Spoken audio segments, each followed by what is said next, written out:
Good afternoon, everyone, and welcome to today's briefing on COVID-19 in New Brunswick.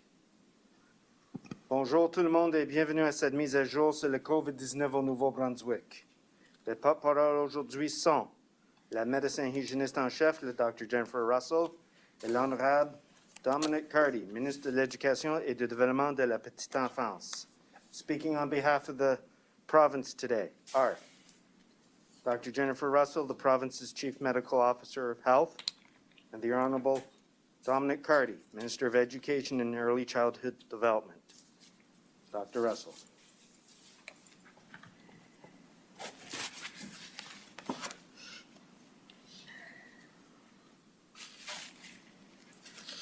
Thank you, Bruce. Merci.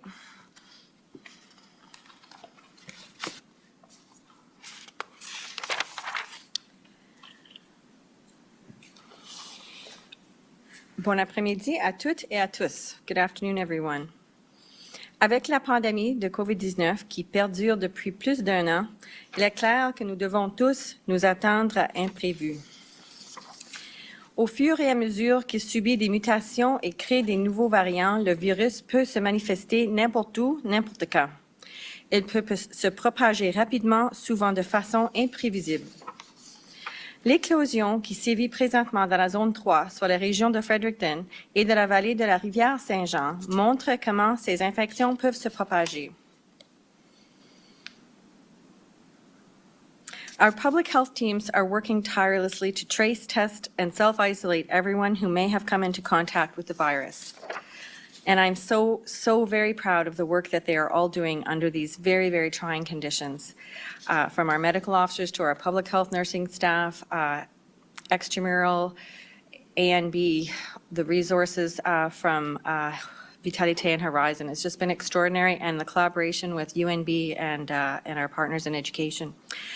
It appears from our testing and tracing efforts to date that the cases we have seen in Zone 3 are connected to each other. En raison des déplacements des personnes associées à cette éclosion, des gens pourraient avoir été exposés au virus à l'école intermédiaire George Street et dans de nombreux commerces et établissements communautaires à Fredericton et Nakawic. Une liste d'endroits où il pourrait y avoir eu une exposition au virus se trouve sur le site web du gouvernement.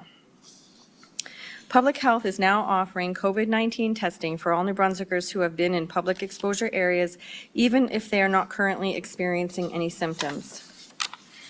Residents may request a test online or call Telecare 811 to get an appointment at the nearest screening center. People experiencing one or more symptoms are also encouraged to get tested, and people with 2 symptoms must self-isolate until their test results come back. And this outbreak really does illustrate what it is that we're up against. The virus has been, again, we're dealing with different variants around the province right now. We have the UK variant in Zone 4, we have the South African variant in Zone 4, and we're dealing with the India variant in Zone 3. This is a virus that can be in your system without symptoms for several days. And so that's why sometimes if we test too early, we won't find it. So the virus can and will spread very quickly through casual contact. We must take every measure we can to slow the spread of this virus. And again, these variants are much, much, much more contagious than any of the strains that we saw before. To counter this outbreak, we have stepped up our testing capacity in Zone 3, and I really do want to thank Horizon and their staff for helping us make that happen. We are doing more testing at our 2 testing locations in Fredericton and have a pop-up clinic now running in Nakawic until Friday. Yesterday alone, we conducted 637 tests in Zone 3. To date, testing has confirmed 10 positive cases linked to the outbreak at McGee House, an apartment-style residence at the University of New Brunswick. Everyone there was tested for a second time yesterday. We also have tested the residents and staff at another UNB residence, Elizabeth Parr Johnson House, with all results they are coming back negative. Residents of both buildings remain in self-isolation. There is also a connection between this outbreak and George Street Middle School, which impacts 900 students, staff, and their families. Public Health has conducted rapid tests on 75 close contacts within that school community. While all have tested negative to date, we have directed these persons to self-isolate for 14 days from their contact point. They will all be retested this Saturday, which will be the 10th day of their isolation. We are also testing all other students and staff at this school, and a subset of these will be tested twice. They and their families have been directed to remain in self-isolation until Sunday. If all these tests are negative, the remaining students and staff will be able to return to school on Monday, May the 3rd. I understand that this is creating a lot of hardships for many families in the Fredericton area, but these measures are necessary to slow the spread of the outbreak. Aujourd'hui, Santé publique confirme qu'il y a 10 nouveaux cas de COVID-19 au Nouveau-Brunswick. Il y a 2 nouveaux cas dans la zone 1, soit la région de Moncton et du sud-est du Nouveau-Brunswick. Un de ces cas est un contact d'un cas déjà confirmé, alors que l'autre fait toujours l'objet d'une enquête. Dans la zone 2, qui comprend les comtés de Saint John, Kings et Charlotte, il y a 2 nouveaux cas. Tous les 2 des contacts de cas déjà confirmés. Dans la zone 3, soit la région de Fredericton et de la vallée de la rivière Saint-Jean, il y a aussi 2 nouveaux cas. Ces 2 personnes ont aussi eu des contacts avec des cas confirmés auparavant. Il y a aussi 3 nouveaux cas dans la zone 4, soit la région d'Edmundston et de Grand-Sault, tous des contacts avec des cas déjà confirmés. Il y a aussi un nouveau cas dans la zone 6, soit la région de Bathurst et de la péninsule acadienne. Cette infection est directement liée à un voyage à l'extérieur de la province. Et j'ai reçu un appel de l'infirmière de santé publique hier à propos de ce cas et tout va bien au niveau de toutes les précautions ont été suivies. Alors, ça nous rassure beaucoup que les gens suivent les directives de santé publique. Il y a présentement 118 cas actifs de COVID-19 dans la province. De ce nombre, 4 personnes sont hospitalisées après avoir contracté le COVID-19, dont 2 aux soins intensifs. Today, Public Health has confirmed 10 new cases of COVID-19 in New Brunswick. Zone 1, which is Moncton and southeast New Brunswick, there are 2 new cases. One of these is a contact of a previously confirmed case, while the other is under investigation. In Zone 2, which is St. John, Kings, and Charlotte counties, there are 2 new cases, both contacts of existing cases. In Zone 3, which is Fredericton and the St. John River Valley, there are also 2 new cases. Again, these are contacts of previously confirmed cases. In Zone 4, which is the Edmundston Grand Falls area, there are 3 new cases, all connected with existing cases. There is also 1 new case in Zone 6, which is Bathurst and the Acadian Peninsula. In this case is directly related to travel from outside the province. There are now 118 active cases of COVID-19 in the province, and this includes 4 individuals who are in hospital, of whom 2 are under intensive care. Je peux aussi annoncer aujourd'hui que l'éclosion au foyer de soins Saint-Jacques à Edmundston est maintenant terminée. Je remercie notre équipe provinciale de gestion rapide des éclosions et le personnel du foyer de tous les efforts qu'ils ont déployés pour maîtriser cette éclosion. Je suis certaine que toutes les familles de cette province ont été touchées par la pandémie de COVID-19 d'une manière ou d'une autre. But those who are ill and those who are self-isolating to help prevent the spread of this disease need our support. I ask again that you keep them all in your thoughts and prayers and reach out to the ones that you know are self-isolating to see if they need anything, even if it's encouragement or something to make them smile. I am greatly encouraged to see how many New Brunswickers are getting their first dose of the COVID-19 vaccine. Getting vaccinated will help slow the spread of the virus and has been demonstrated to lessen the incidence of severe illness, hospitalization, and death for those who do contract the virus. Je tiens à remercier les pharmaciens du Nouveau-Brunswick qui, en partenariat avec Santé publique, sont passés à l'action de façon à vacciner le plus de citoyens du Nouveau-Brunswick possible. En date de cette semaine, les pharmaciens avaient administré plus de 100 000 doses du vaccin dans l'ensemble de la province et leur appui à notre campagne d'immunisation s'avère inestimable. Many of those first doses were given with the AstraZeneca vaccine, and we also have many people who were given the Pfizer vaccine and Moderna. And the guidance on the use of AstraZeneca has been evolving since it was approved earlier this year. And for those of you who had your first dose with AstraZeneca, and I think Premier Higgs is among those who had an AstraZeneca vaccine, may now be wondering what will happen when it is your turn for a second dose. So New Brunswick protocol to use the AstraZeneca vaccine on those 55 and older, and again, that's because of NACI's recommendations, which is the National Advisory Committee on Immunizations. We have actually exhausted our current stock of this product, and we don't expect to receive another supply until late in the month of May. Le Comité consultatif national de l'immunisation a récemment révisé son évaluation en fonction de nouvelles données et confirme maintenant que le vaccin d'AstraZeneca peut être administré aux personnes de plus de 30 ans. En attente d'un approvisionnement de vaccins, nous passerons ce conseil en revue et déterminerons la meilleure façon d'utiliser ce produit quand viendra le temps d'administrer la deuxième dose. Par ailleurs, pour l'âge de AstraZeneca, l'utilisation est basée sur l'épidémiologie de la province. Et aussi, il y a des recherches qui se sont en train de dérouler dans le Royaume-Uni pour déterminer c'est quoi l'efficacité à échanger une dose pour l'autre au sujet de la sorte de vaccin qu'on utilise. Alors, on attend pour les recherches pour déterminer toutes les prochaines étapes. And so I ask that everyone continue to be patient while we move toward our plan to get a first dose to all New Brunswickers, New Brunswick adults, before the end of June. We are making progress, but the COVID-19 pandemic is definitely not over. So outbreaks are happening each week, as you can see, and we do expect that they will continue to happen. Our best hope in preventing the spread of the virus rests with each of you. And over the past year, we have all learned the skills necessary to limit the spread of infection.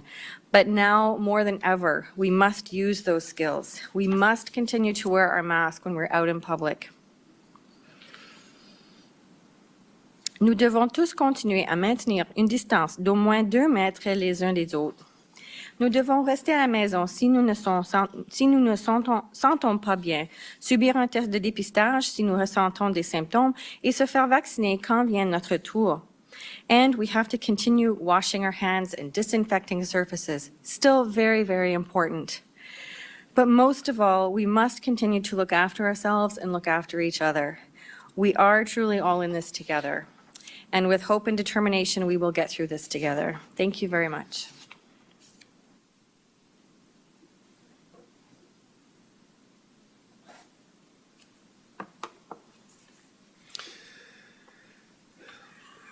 Good afternoon, everyone. Bon après-midi. Bienvenue. So this week we've learned about a confirmed case impacting George Street Middle School in Fredericton in Zone 3. As Dr. Russell had mentioned, we know that this is certainly causing anxiety and stress for students, staff, and their families, many of whom have been in isolation since Monday night. And I want to thank everyone for their cooperation, the participation in testing as our experts from public health continue to evaluate the situation. And please continue to follow public health directives and get tested.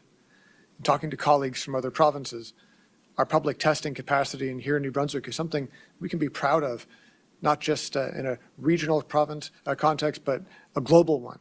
There are very few places that have had the success we've had thanks to the expert work that our contact tracers have been doing for now over a year. And this particular situation is presenting us with, of course, challenges around the continuity of learning. I want to reassure all families that district staff are working on contingency plans for every scenario. That at this point, families should prepare for a return to learning, whether at distance or in person, as early as the coming Monday. These decisions will, of course, be influenced by events, so as usual, stay tuned for advice and information and directives from public health. So on Tuesday of this week, we also learned about a possible exposure for a small group of individuals connected to Fredericton High School from a source outside of that school. As a graduate of both George Street and Fredericton High School, obviously these incidents hit close to home for me. So I really want to take the moment to really reassure families that public health is working with that group directly as they're working with the school community in George Street to make sure that self-isolation protocols and other precautions are being taken. And at this point, FHS remains open with no cause for concern. We are quickly approaching now the end of the school year. And I want to acknowledge what an important time this is for our high school students. And it's why I strongly encourage all students who haven't been directly contacted by public health to please continue attending school and follow your regular schedule. Au cours des derniers mois, nous avons acquis beaucoup d'expérience à gérer les cas dans les écoles. Je suis convaincu qu'en ayant votre collaboration et grâce à votre entraide et à votre bonne volonté, nous parviendrons à surmonter ces défis rapidement et de manière sécuritaire. I'd also like to take this opportunity to remind families that if there is a confirmed positive case or possible, say that again to be really clear, a confirmed positive case or possible exposure of COVID-19 in a school or at a childcare facility, families and the school community will be notified directly. So, no news continues to be the best sort of news. So if you don't hear from public health, if you don't hear from the school, you can continue as normal. Je tiens également à remercier tous les personnels des écoles et du district de la zone 4 pour leur travail et leur collaboration au cours des dernières semaines. Nous savons que la situation vous a posé de nombreux défis, mais vous avez continué à vous montrer à la hauteur de chaque occasion et à faire preuve d'ingéniosité, de résilience et de compassion. Je tiens également à rendre hommage à nos incroyables éducateurs de la petite enfance qui, tout au long de la période de fermeture, ont continué à offrir d'excellents soins à nos plus jeunes apprenants. Grâce à vous, nos médecins, infirmières et autres travailleurs de première ligne ont pu continuer à fournir des services indispensables à vos communautés. Merci pour tout ce que vous avez fait pour aider à garder nos élèves, notre personnel et nos familles en bonne santé et en sécurité pendant cette période exigeante. So the department, school, district staff have all been working closely together with public health to keep our schools healthy and safe and open under every circumstance as possible. Because we know that it's incredibly important for the long-term success of our students, as well as for their mental and physical well-being, that students be able to go to class. I'd like to remind parents and students that we do have virtual counseling services available, as well as other wellness and mental health services. Those are available directly through the schools. So with the end of the school year now clearly in sight, I'd like to remind families and our communities that we need their cooperation and support to keep our schools healthy, safe, and open. And there's everything to aim for here. As we get towards the end of the year, I think especially of our graduating class. And certainly my hope is that following protocols described by public health for gatherings and so on, that we will be able to have limited grad ceremonies, limited proms, events that fit in with the mandate from public health.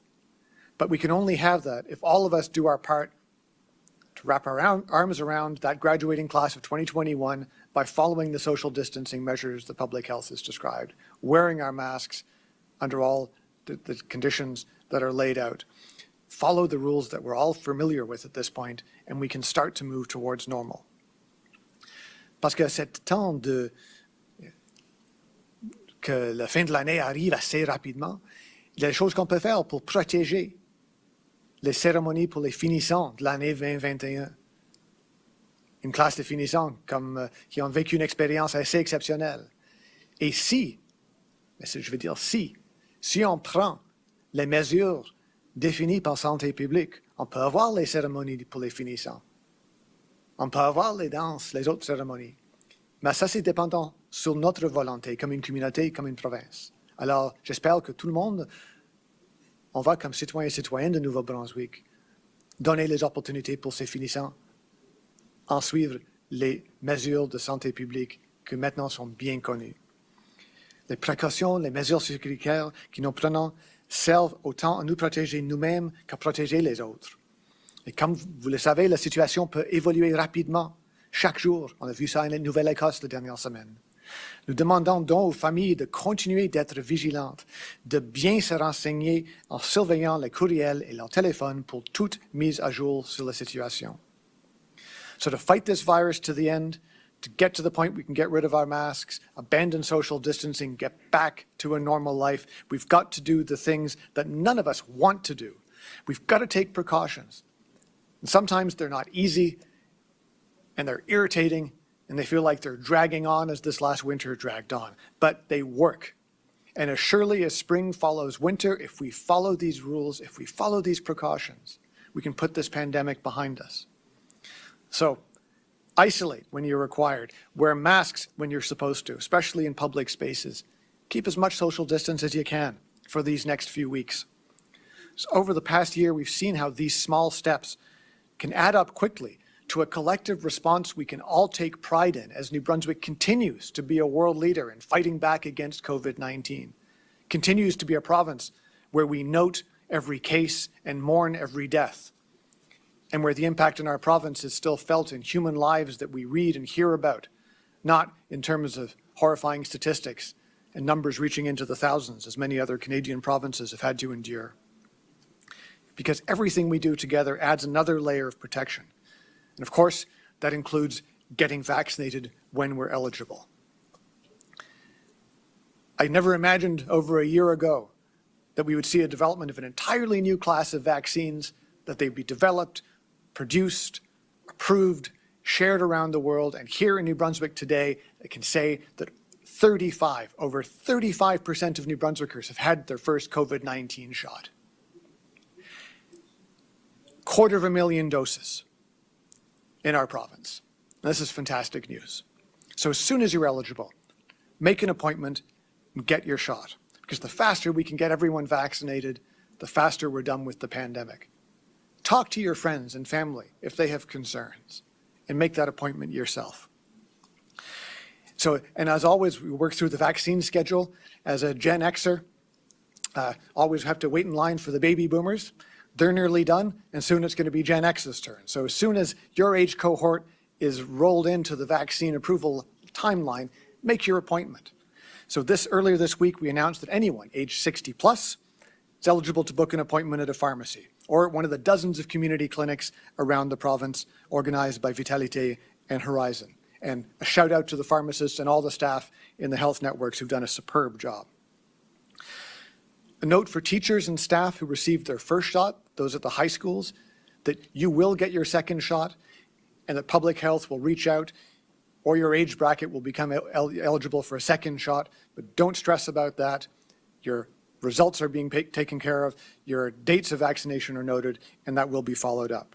And if you contact a local pharmacy and you can't get an appointment, please visit www.gnb.ca/book a vaccine, all one word, BOOKAVACCINE, to find out when the next appointment is available for a clinic in your region. We've added additional capacity onto our phone lines, so if you don't have access to the internet, please call in to 1-833-437-1424 and book your appointment. And remember, if you've had an appointment for a first dose at a pharmacy, but you were able to get vaccinated sooner at a community clinic, contact the pharmacy to cancel the appointment you no longer need so someone else can take advantage of that opportunity. It'll mean that someone else in your community gets the protection of that first shot that much faster. So everyone, please stay safe, please stay healthy, continue to follow Dr. Russell and her team's advice in the coming weeks, and together we can get through this and put COVID-19 behind us. Thank you. Merci. Thank you, Minister. Thank you, Dr. Russell. Merci beaucoup, Monsieur le Ministre et Dr. Russell. We'll now proceed with questions from members of the media. Each reporter will have one question and a very quick follow-up. You have the right to pose your question in the official language of your choice. Please ensure your microphones are placed on mute. Nous allons maintenant procéder aux questions des journalistes. Vous avez le droit de poser votre question dans la langue officielle de votre choix. Chaque journaliste aura une question et un suivi très rapide. Voulez-vous assurer de désactiver le son de vos micros? Silas Brown, Global TV. Hi, Dr. Russell. I wanted to follow up on McGee House again. I'm curious, and maybe it's just too soon to say today being that everybody is about to be retested.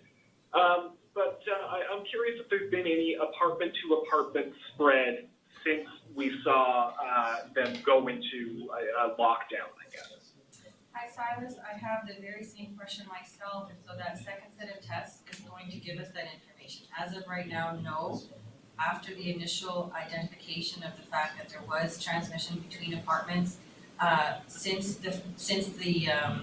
all of the people living in those apartments have been in self-isolation, the only transmission has been within their households. So there's no more apartment-to-apartment transmission at this point in time. But the next set of tests will be very, very telling and will really help us in terms of moving forward and what other steps need to be taken.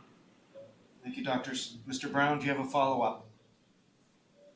Yeah, just quickly, is there any concern about the potential of aerosolized spread in that sort of an environment, or even in the isolation hotels environment, and what's being done to try and counter that? Another great question, Silas, and again, we're asking ourselves those same questions, and we're trying to get answers to those questions. So one thing that we have done over the course of the last several days is to get more information on the ventilation system and the engineering components around that, and where the airflow is coming from and where it's going. And so if there are any risks, again, we're really delving into that at this point in time and mapping out where exactly the airflow is and where exactly we saw the transmission between apartments. And so, again, between the ventilation versus fomites and surfaces, again, the next set of tests will really help us nail that down. Thank you. Vicky Hogarth, CHCO TV. Thank you, Bruce. Dr. Russell, in other provinces harder hit by new variants, younger people are obviously ending up in ICUs more than ever. So with that in mind, are we considering pivoting our vaccine rollout strategy to perhaps move essential workers and customer-faced hospitality workers to the front of the eligibility list? Hi, Vicky. Again, I understand that what is happening in other jurisdictions is very, very troubling and concerning. The number of cases, the number of hospitalizations and ICU admissions, quite overwhelming. We're not seeing that situation here, and we are really 4 weeks away from finalizing our rollout of that first dose of vaccine in everybody's arms here in New Brunswick who is eligible and who wants a dose. So we're just in a whole different situation. I'm grateful for the fact that we're in a different situation, but we will continue with our age-based approach.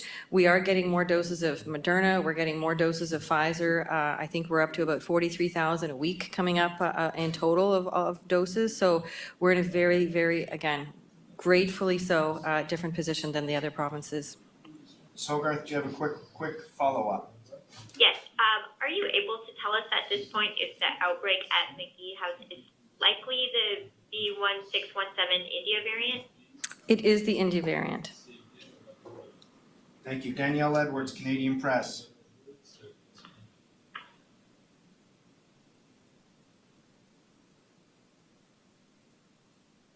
Danielle. Laura Lyle, CTV. Thank you, Bruce.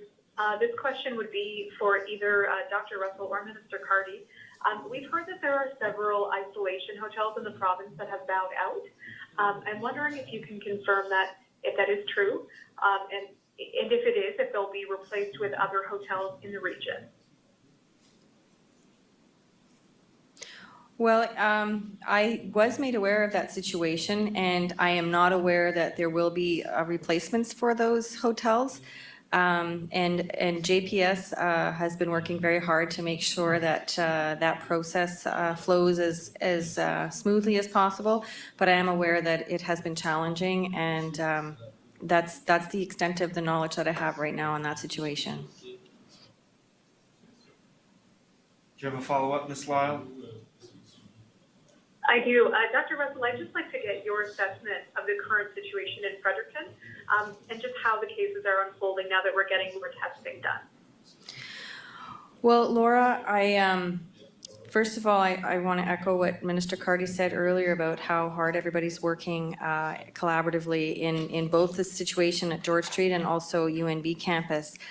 Extraordinary collaboration and a willingness to really make sure that we cross the T's and dot the I's and get it as right as possible while we're learning about this new variant. As you know, this is our first outbreak with that particular variant. So again, we're definitely in a position of learning. The testing is going to tell the story. So the fact that people are self-isolating right now, who have all been identified as needing to be self-isolating, is extraordinarily helpful. It's extraordinarily helpful that we have the testing capacity that we do. And as soon as we get the results that we're looking for between now and Sunday, again, that will really paint a picture of where we're at in terms of ongoing risks and next steps. Thank you, Ms. Lyle. Thank you, Dr. Margot Castader, Radio-Canada. Oui, bonjour. Ma première question sera pour le ministre Cardy. Vous avez évoqué les cérémonies de graduation. Sous quelles conditions elles pourront avoir lieu, de même que les bals de finissants? Est-ce que les élèves peuvent s'attendre à de telles cérémonies? Si oui, sous quelles conditions? Merci pour la question. Ça dépend complètement sur les conditions avec le COVID dans la région et dans la province. Et on a les définitions des différentes phases d'ouverture, de confinement, avec les limites sur le montant de gens qui peuvent être ensemble, en dehors ou même dans un immeuble. Et ça va être de décisions sur les balles, sur les cérémonies, être dépendant sur les conditions avec le COVID. Alors ça, j'espère qu'avec l'appui de la population, on peut avoir des cérémonies comme ça partout dans la province. Mais, encore, c'est dépendant sur nous autres. Merci, M. le ministre. Mademoiselle Castader, as-tu un suivi aujourd'hui? Oui, ce sera pour la docteure Russell. Est-ce que, on voit dans d'autres provinces qui commencent déjà à abaisser les catégories d'âge pour la vaccination. Certains, quand même appellent presque la population en général. Ça s'en vient pour quand au Nouveau-Brunswick? Est-ce que vous comptez aller plus vite? J'ai pas compris la question. Pouvez-vous le répéter? Je vais répéter, s'il vous plaît. Désolée. Oui, est-ce que vous pensez abaisser plus vite les catégories d'âge pour la vaccination? La façon que le programme d'immunisation déroule à ce moment-ci, c'est basé sur l'âge, sauf que les gens qui ont des conditions médicales chroniques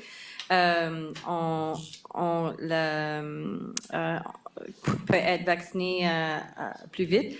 Mais d'ici à la fin du mois de mai, on va vraiment avoir la capacité et les doses de vaccins pour administrer une dose pour chacun des gens au Nouveau-Brunswick. Et si les doses arrivent plus vite que ça, ça serait accéléré, absolument. Merci, Mademoiselle Castader. Adil Ibrahim, CBC. Thank you. This question is for Dr. Russell. We're a year into the pandemic and months into vaccine rollout. So why do we keep seeing outbreaks in vulnerable populations such as the Granville long-term care home? And what are we doing to make sure long-term care workers get vaccinated now as they've been eligible for weeks? Hi, Adil. Most long-term care facilities have had all of their residents vaccinated with at least one dose, if not two. Adult residential facilities, nursing homes. There may be some residential type facilities that haven't had all of their vaccines done, and certainly I know there's been a definite boost in healthcare workers in those settings as well in terms of uptake for vaccination. And so in terms of protection, the vaccine is what's going to protect them, and people continuing to follow public health guidance. Two doses are obviously better than one, and again, we're hoping to have everybody in the province vaccinated with their second dose between now and September. We know that the risk of transmission is still there, even if you're vaccinated. But what we do know also is that your risk of severe outcomes, hospitalization, ICU admission, and death is lowered significantly. So we will continue to see outbreaks, but we won't expect to see hospitalizations, ICU admissions, and deaths in the volume that we would have seen prior to everybody being vaccinated. Ms. Ibrahim, do you have a follow-up? Yes, also for Dr. Russell, thousands of Johnson & Johnson doses are expected to arrive in New Brunswick today or tomorrow. Will this one-dose vaccine be allocated to a specific group for whom a second dose delay would pose a greater risk? Well, we have a vaccine task force that is working on that planning as we speak, and definitely considering those types of populations that would be better served with Johnson & Johnson, absolutely. Thank you, Ms. Ibrahim. Savannah Thank you. Odd, Telegraph Journal. Hi there, my question is for Dr. Russell. The latest data from Public Health Agency of Canada has shown New Brunswick is behind every other province in testing per capita. And I mean, you mentioned we did 673 tests yesterday in Fredericton. Is that our full capacity for an outbreak? And if not, why aren't we testing to full capacity? I'm sorry, I didn't catch your name. Savannah. Savannah. Oh, hi, Savannah. Great question. I'm going to try to answer it in a short way, but it's I can give you a very long, detailed answer around how to actually measure the success of testing. We look at positivity rates first and foremost, in terms of how are we doing? Are we catching all the cases that we need to catch? And obviously testing in a population that you expect to find cases is obviously very good strategy as well. So with respect to our capacity, my understanding is our capacity is around 3,000 per day. We do have capacity at the lab to be able to handle that many tests per day. The comparisons between provinces, again, if you go per capita, you're not really going to get a good sense of what's happening, because the testing has to also be based on what's happening in the epidemiological vein with respect to, are there outbreaks, et cetera? Are you testing the right people at the right time for the right reason with the right test? There are many different types of tests now, as you know, between rapid testing, diagnostic testing, screening testing, et cetera. So we stick to diagnostic testing, which is PCR based, and that testing is the gold standard really for symptomatic and asymptomatic people. So as of right now, all of the tests we're doing in these current outbreaks are PCR based and they're diagnostic, and we're putting them through, and Horizon has really helped us with building that capacity in Zone 3 right now. They've expanded their north side clinics, hours and resources, and in terms of staff. Same thing with south side, and then the pop-up center in Nakawik. Ms. Odd, do you have a follow-up? I do, thank you, Bruce. I'm also wondering, Ontario has said it will expand COVID vaccine eligibility to all adults by the end of May. We're still on our 60s age group, I guess, in our rollout in New Brunswick. I'm wondering if you can explain, I guess, why we aren't on that same trajectory with our age-based goals for vaccine rollout. We are the same as every other province with respect to the per capita allocation of all doses of all types of vaccines. So, we do happen to have a population that is older in New Brunswick, so it would take us longer to get to the younger age groups, but we definitely are getting a huge supply, a steady supply in the next month to 3 months, really. So in terms of getting those first doses into everybody who's eligible between now and the end of June, we're on that trajectory for sure. And getting that second dose on board between now and the beginning of September. We definitely have a different population base than other provinces in the country. Thank you. Alexandre Boudreau, l'Acadie Nouvelle. Oui, bonjour, est-ce que vous m'entendez bien? Plus fort, John. OK. Je voulais savoir, on a fait des calculs rapides, puis pour que le Nouveau-Brunswick atteigne son objectif en matière de vaccination d'ici la fin juin, il faudrait vacciner à peu près 44 000 personnes par semaine, mais la vaccination jusqu'à maintenant se fait plus lentement que ça. Vous vaccinez un peu plus de 30 000 personnes par semaine. Est-ce que vous pensez toujours que la cible de la fin juin peut être atteinte? Absolument. À ce moment-ci, on reçoit environ 30 000 doses par semaine, et dans les prochaines 4 semaines, ça va être augmenté à environ 43 à 45 000 doses par semaine. Alors, c'est absolument qu'est-ce qu'on a besoin pour atteindre notre but. Monsieur Boudreau, as-tu un suivi?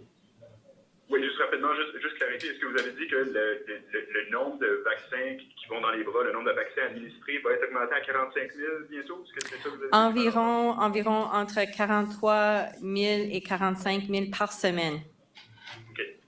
Puis, si je peux juste faire mon suivi quand même, est-ce que le rythme de la vaccination dépend vraiment juste de l'approvisionnement en vaccins ou est-ce que ça dépend aussi d'autres facteurs comme peut-être les ressources humaines pour vacciner ou l'hésitation de la population par rapport au vaccin? Très bonne question. La planification pour cette sorte de déroulement, c'est vraiment depuis des mois et des mois, on savait qu'on recevrait plus de doses dans les prochaines semaines. Alors, c'était ça dans notre plan. Alors, fur et à mesure qu'on reçoit plus de doses, fur et à mesure on peut vacciner plus de personnes. On a les ressources humaines, on a les pharmacies qui travaillent avec nous en partenaire aussi avec les réseaux. Alors, fur et à mesure qu'on reçoit les doses, on les donne. Je crois que ça prend entre le temps qu'on reçoit les vaccins puis on peut les donner. C'est environ une semaine et ça va pas changer. Merci beaucoup, Monsieur Boudreau. Bobby Jean McKinnon, CBC. Yes, thank you. Dr. Russell, was there a vaccine shortage in the St. John area earlier this week, and what is the supply there and province-wide as of today? Well, as you know, we have a per capita allotment from the federal government for all of the vaccines, and that per capita allotment can sometimes change with respect to the delivery times.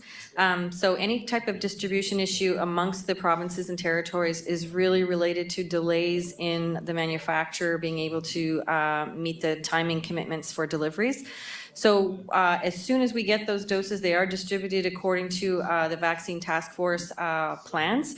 And again, any type of shortage would really be as a result of delays in shipments from the federal government. Ms. McKinnon, a follow-up?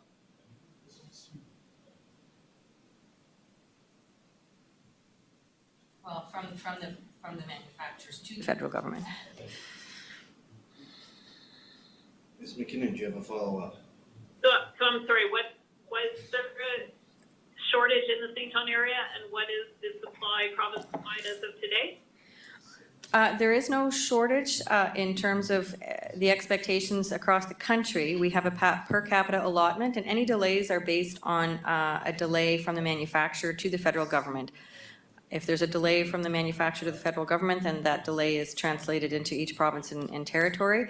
So we don't have any shortages per se. We have changes in delivery dates and timings based on those manufacturers. And I haven't heard of a delay in any problem with St. John. Do you have a follow-up? Okay. Do you have one or not? Yeah, I guess I still don't feel I've gotten an answer to either of those, but what does your latest modeling show for the Fredericton region, and will extra doses of the vaccine be moved there like you did during the outbreak in the Edmonton region? Yeah, as soon as we had our first cases at McGee House, that conversation happened, and so there will be some diversion of doses to the Fredericton zone. I don't have an exact number, but they did make a decision, the vaccine task force did make a decision that they will divert some to zone 3. Thank you. Tom Bateman, Brunswick News. Good afternoon. Dr. Russell, I want to ask about the isolation rules that paramedics are now required to follow after being assigned to an interprovincial patient transfer. The paramedics union president said that the 14-day modified self-isolation that they're now required to abide by isn't reasonable given the fact that they have strict PPE protocols, infection control training, and the fact that they've been transferring patients, including some who are COVID positive, for the last year. Can you just tell me why paramedics were included in these requirements in the first place, and if there's any flexibility to modify that rule to reflect those concerns?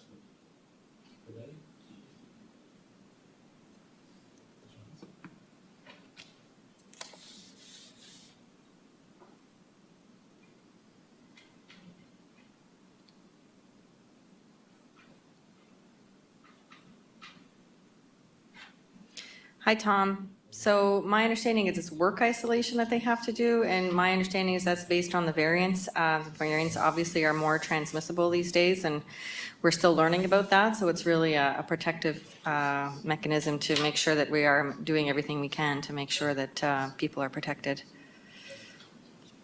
Mr. Bateman, a follow-up? Yes, please. Doctor, are you aware of any paramedics who've become infected with COVID-19 while working in New Brunswick? No, not that I'm aware. Thank you. But, you know, I think the other thing we do have to continue to make sure that the public is aware of is, as I've said earlier in the press conference, we are dealing purely with variants of concern and variants of interest now. This is very different than outbreaks prior to Christmas. Even the first outbreak in Zone 4 in January, that was not a variant of concern. So everything since really early February, March have been outbreaks related to variants. So everything that we're doing right now has to be adjusted to take into account the risks that these variants have posed with more aggressive transmission, more aggressive and serious symptoms that require hospitalization, ICU admission in younger populations. So right now we've had 13 public exposures, some having multiple exposures. We've had exposures in Grand Falls, Edmundston, Fredericton, Nakawick, and we really want to emphasize the fact that with these new variants, because they're more aggressive and more contagious, all the things that we have been doing, we have to continue to do, and even perhaps do more of. So do more hand washing, do more disinfecting, make sure you always wear your mask, make sure you're always physically distanced, make sure you keep your number of close contacts really low.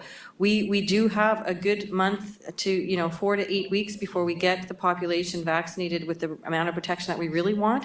And again, just today alone, 13 exposures, public exposures. So we really, really want to make sure that we're protecting our population from these variants of concern and variants of interest. Thank you. Thank you.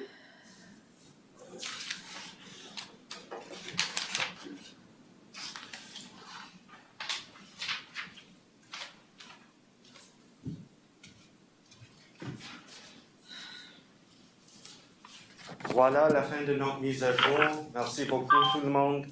That concludes today's update. Thank you.